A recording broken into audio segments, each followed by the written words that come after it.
Alhamdulillahi Rabbil Alamin. Allahumma salli ala Sayyidina Muhammadin wa ala alihi wa sahbihi ajma'in. Rabbi syrah li sadri wa yassir li amri wahlul 'uqdatam min lisani yafqahu qawli, amma ba'd. Assalamualaikum warahmatullahi wabarakatuh.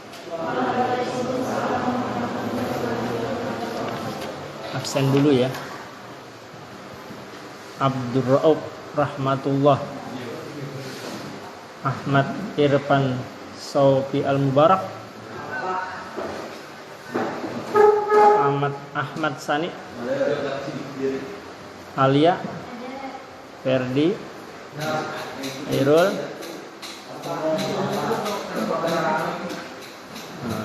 Aldiansah ada masuk ya? Aiman, Fikri Ramadhani ada? Oh ya. Ilham Kurniawan, Muhammad Ferdiansah, Muhammad Ridho, Muhammad Riyadi, Wendy, Hikmah, Rio, Salwa, Wasilatur Rahmaniyah. Bis ya, Yolanda sakit ya. Hah? Nurhayati. Nah.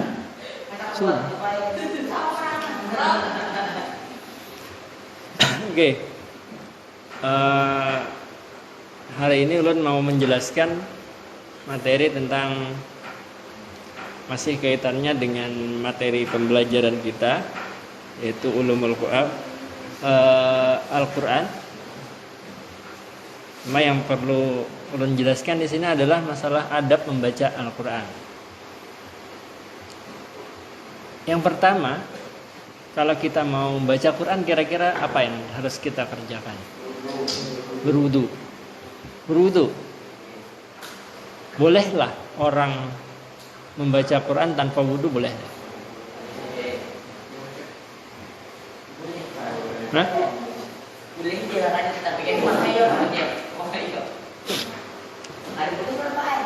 Ada boleh.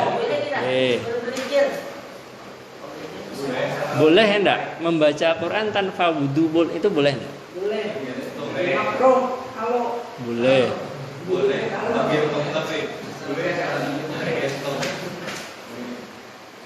Tanpa wudu.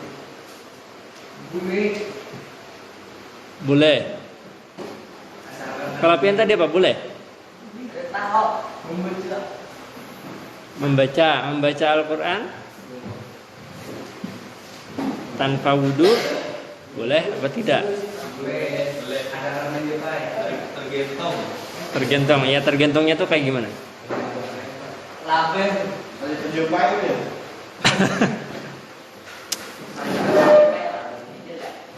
Nah, kalau yang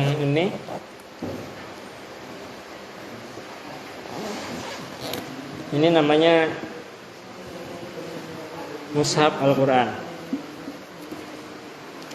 Jadi gini ya anak-anak sekalian, kalau kalian membaca Al-Quran dengan menyentuh mushaf seperti ini mutlak wajib harus punya wudu ya.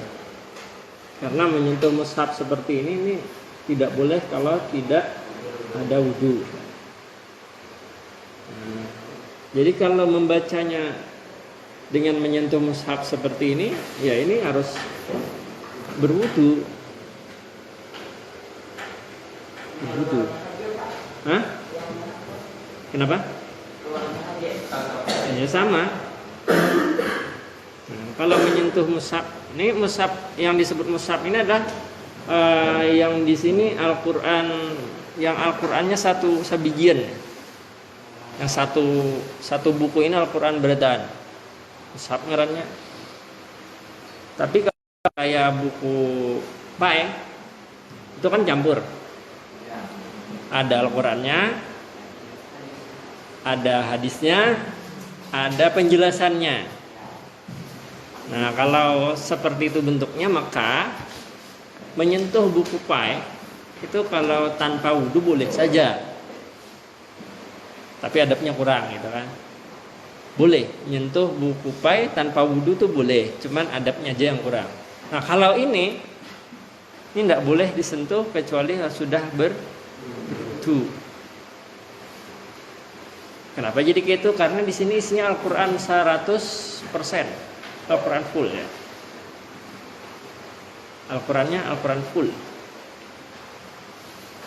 Artinya Al-Quran barataan di sini. Beda kayak buku agama itu beda lagi. Maka menyusun kalau meletakkan Al-Quran pun kalau di meja itu Al-Quran itu harus yang paling atas, baru buku yang lain di bawahnya. Tidak boleh Al-Quran misalnya gini, contoh Al-Quran ditindihi lagi atasnya lawan apa gitu. Itu tidak boleh.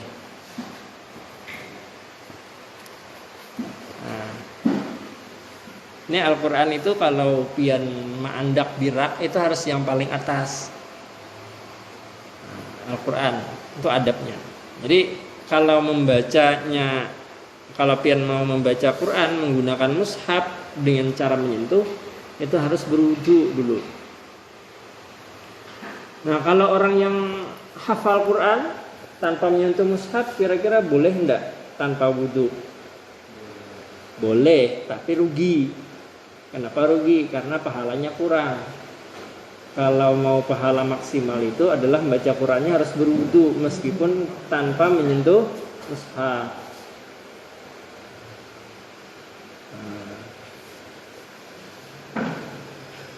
Misalnya membaca surah Al-Baqarah, hafal satu surah kan? Hafal satu surah Al-Baqarah itu kan tiga juz ya. Iya.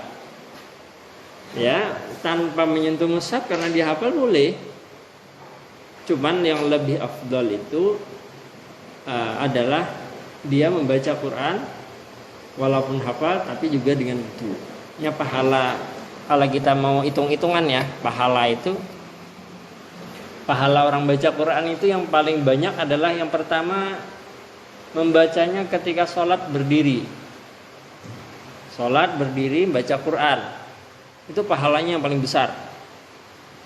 Jadi kalau pian sholat baca Al-Quran itu pahalanya lebih besar daripada membacanya berwudu dengan duduk di luar sholat. Pahalanya genal tuh. Misalnya pian sembahyang tarawih jadi imam, Babaya rakaat pertama imam membaca Fatihah Alif Lam Mim. Laber aja makmumnya. Laber aja makmumnya. Panjang kisahnya. Alif Lam Mim. Sakalnya sampai muflihun aja. Itu pahalanya lebih besar daripada membaca Quran di luar sholat pakai wudu tapi itu berduduk gitu di luar sholat.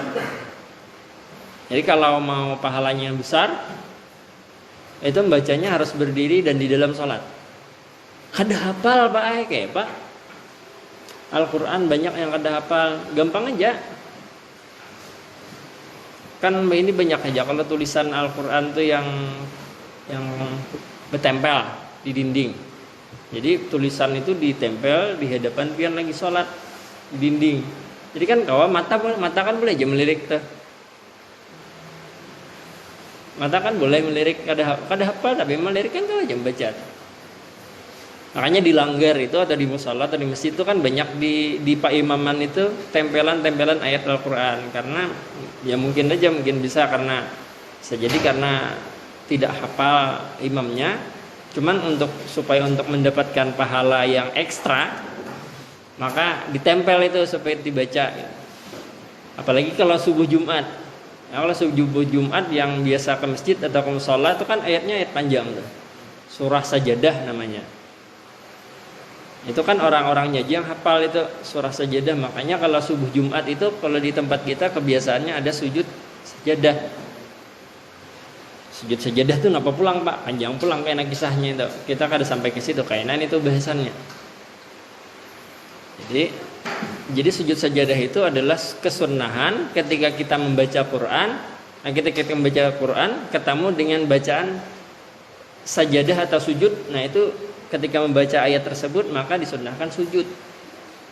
Misalnya kayak membaca Al-Alaq tuh, ayat terakhir itu kan ada fasjud waqtarib. Nah, itu ketika membaca surah Al-Alaq di bagian terakhir, selesai membaca Al-Alaq itu sunnah sujud. Ketika kita membaca itu, sujud sajadah namanya. Sujud sajadah. Nanti ada penjelasan tersendiri lah. Habis waktu kita membahas itu aja, kita kembali ke membaca Al-Quran. Nah, sekarang membaca Quran itu kalau memegang mushaf harus berwudu. Tanpa memegang mushaf, pakai hafalan itu pun lebih baik harus berwudu.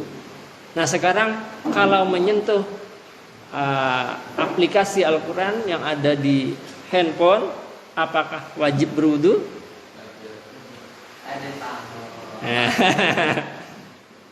Ini ulunnya kena Jepang bubuhan moni di dalam HP itu kan ada aplikasi Al-Quran digital ya. Saben hari rancak aja mengaji buannya nih. Tegal kisah bener, betambah kisah bener. Yalah.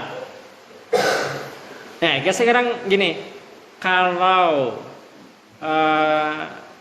membuka handphone yang ada aplikasi Al-Qurannya harus berwudu enggak? Tidak, oke kada. Oke, ada yang beda pendapat lah kira-kira. Bila wudu baik. Nah, pertanyaannya apakah haram menyentuh handphone yang dibukakan aplikasi Quran gitu? Kalau ajar tadi kada, kalau yang lain Bang ada yang berpendapat berbeda. Nah, misal, ini kan HP kan Android nih, smartphone ya. Kalau smartphone itu kan ada aplikasi digital misalnya Al-Quran digital. Ada Al-Quran digital tuh, membaca Al-Quran di handphone itu wajib wudu atau kada? Oke, kada. HP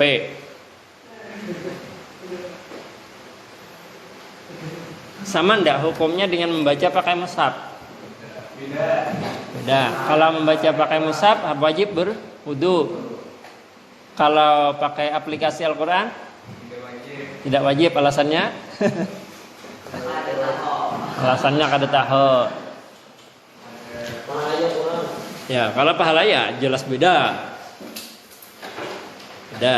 Nah, cuman gini, karena kalau di dalam fikih kontemporer ya, masalah aplikasi ini, aplikasi Al-Quran itu ketika kita tidak ada wudu itu boleh membaca Al-Quran menggunakan aplikasi. Lah, kenapa alasannya? Karena agama itu hanya meminta kita untuk mewajibkan berwudu ketika menyentuh mushaf. Sedangkan yang aplikasi itu bukan mushaf, tetapi aplikasi itu apa? Jaka kita tuh cahaya aja, itu tampilan. Jadi kadang menyentuh bendanya itu kada tersentuh. Yang disentuh kan HP, bukan Al-Quran. Cuman kebetulan di dalam HP ada aplikasi Al-Quran. Nah, jadi ini menjawab pertanyaan di kelas ini ya, rasanya ya ada pertanyaan, ada yang bertakon, boleh belajar membawa HP ke dalam WC yang di dalamnya ada aplikasi Al-Quran? Jadi ya itu jawabannya adalah boleh. Kenapa boleh? Karena itu bukan mushaf, tetapi kewajiban kita ketika membawa handphone yang ada aplikasi Al-Quran di dalam WC jangan dibuka. Jangan dibuka, apalagi mengaji di dalam WC, jangan. Jangan mengaji di dalam WC. Jadi ini satu nih kau perlu ingat dulu nih, membaca doa hendak masuk WC itu jangan di dalam WC, di luar ketika hendak masuk WC. Nah, doa keluar WC itu dibacanya apabila di luar WC, ketika sudah keluar WC. Jangan hendak keluar WC baca doa, nyaring mau pulang. Nah, maka jar Pak, di dalam WC itu banyak setan. Kayak apa jar? Di dalam WC kada boleh membaca doa, sedangkan di situ sarang setan bisa diganggunya. Kayak apa? Yang kada boleh itu adalah membaca doa lewat lisan. Tapi kalau membaca doanya dalam hati boleh. Jadi membaca doa dalam WC itu boleh, tapi harus di dalam hati aja. Jangan dilisankan. Dalam hati tidak masalah, sama kayak aplikasi Al-Quran. Kenapa boleh dibawa HP-nya di dalam WC, sedangkan di dalamnya ada aplikasi? Karena itu tersimpan di dalam. Jangan dibuka. Nah, sama kayaknya lah menyepian nih bawa Al-Quran nih, mohon maaf nang mushaf nih. Yang tulak kamanakah umpamanya betulakan perjalanan jauh di dalam tas. Tapi membawa Al-Qurannya di dalam tas. Dalam tas kayak ini nih, pian buat nah. Maka singgah di tengah jalan dak WC. Maka ditinggal di luar. Gear kalau hilang. Ngapain enggak? Maka membawa Al-Quran kada boleh ke dalam WC. Nah, apa? Membawa Al-Quran kada boleh ke dalam WC. Dihendak di luar, lawan tas-tasnya kalau hilang, mana ada duit juga dalam tasnya. Jadi karena kondisi itu boleh aja Al-Qurannya dibuat ke dalam tas, dibawa ke WC, tapi tasnya jangan dibuka di dalam WC. Karena darurat itu boleh. Nah, menyak ada darurat kada boleh. Menyak ada darurat. Nah, misalnya utas ada tulisan cincin, nah ada cincin kayak tulisan la ilaha illallah atau Muhammad Rasulullah. Nah, itu dilepas dulu, habis itu masukkan ke dalam kantong selawar. Nah, itu boleh aja ke WC. Kalau takutan hilang. Oh, Pak, utasnya malibal dibacul. Berikit. Utasnya. Apa ngarannya nih? Utasnya jeriji begina. Biasa lah tak alami jeriji begina, malih macul utas. Kayak apa tatak jeriji ya? Nah, kalau memang kada kawa dilepas, sudah dipaksa, sudah diusahain untuk dipacul kada kawa, udah bawa aja dah. Karena darurat tadi ya. Tapi kondisinya harus darurat ya. Darurat misalnya kada kawa dipacul. Nah, ada tatakunan? Kita sampai jam 11.15, masih ada waktu 15 menit.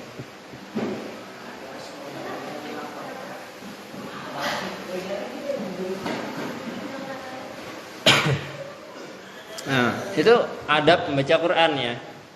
Adab membaca Quran harus ada wudu. Kalau membacanya menggunakan mushaf. Terus ada lagi adab yang kedua. Adab yang kedua ketika membaca Quran adalah membaca ta'awuz. A'udzubillahi minasyaitonirrajim. Lah, kenapa Pak? Kenapa? Kira-kira kenapa yuk? Jadi ta'awuz itu tahulah ta'awuz biar. Artinya apa? Itu kan doa. Doa apa? A'udzubillahi minasyaitonirrajim. Aku berlindung kepadamu ya Allah. Aku berlindung kepada Allah dari godaan syaitan yang terkutuk, gitu kan? Nah, pertanyaannya kenapa jadi orang hendak mengaji minta perlindungan dari syaitan? Padahal kan orang mengaji itu ya otomatis setan kedua nih, gitu kan?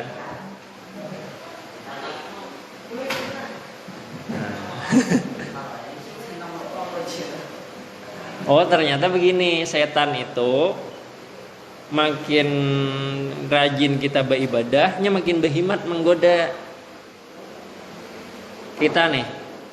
Amun nyama kita nih lah, diri kita nih, amun makin rajin beribadah, setan tuh makin berhimat menggoda. Sama kayak kita rajin penyembahyang, setannya menggoda makin genjang juga.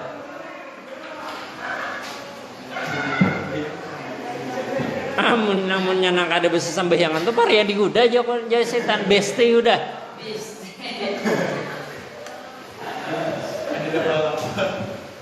Nah, besti udah. Besti. Biasalah tak alami, misalnya kayak sembahyang tahajud tah malam dah. Allahu Akbar sambil sorangan. Soalnya Allahu Akbar juga.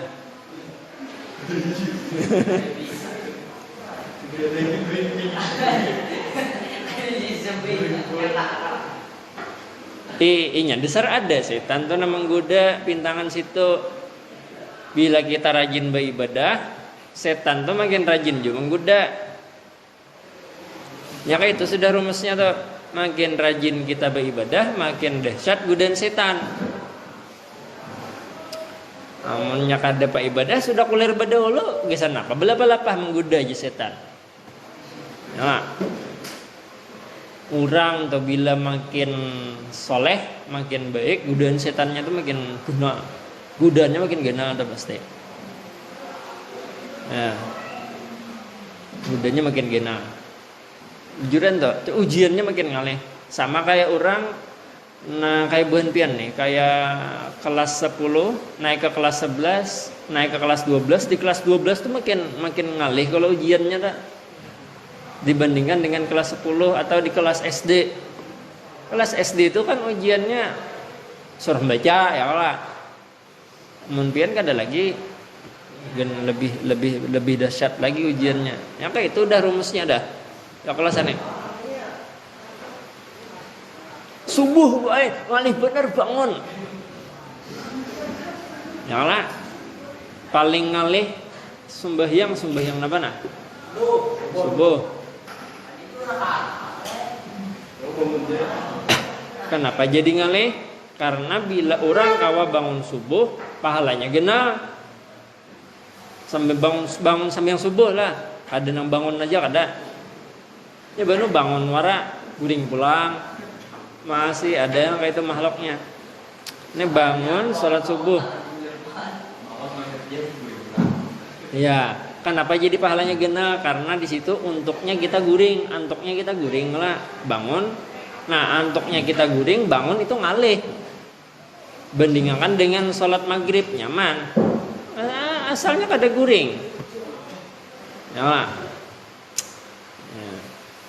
Nah, ini perlu kita perhatikan bujur-bujur. Adab kita membaca Quran supaya dapat berkah. Apa itu berkah? Ya, bila kita hidup berkah, di antara cirinya apa? Belajar itu pandapatan. Ini belajar bilang tohok, ada paguruan menjelaskan menyambur-nyambur ya, atau kada sing pahaman juga. Umpamanya ada. Itu bisa jadi sebab napa? Kita kada dapat berkah. Kenapa jadi kada berkah? Awar maksiat aja nang digawe. Awar maliati macam-macam. Awar pacaran aja digawe. Awar berpacaran aja. Becetan lan pacar aja gawian. Kayak itu hendak dapat berkah, itu hendak dapat ilmu. Mimpi kali.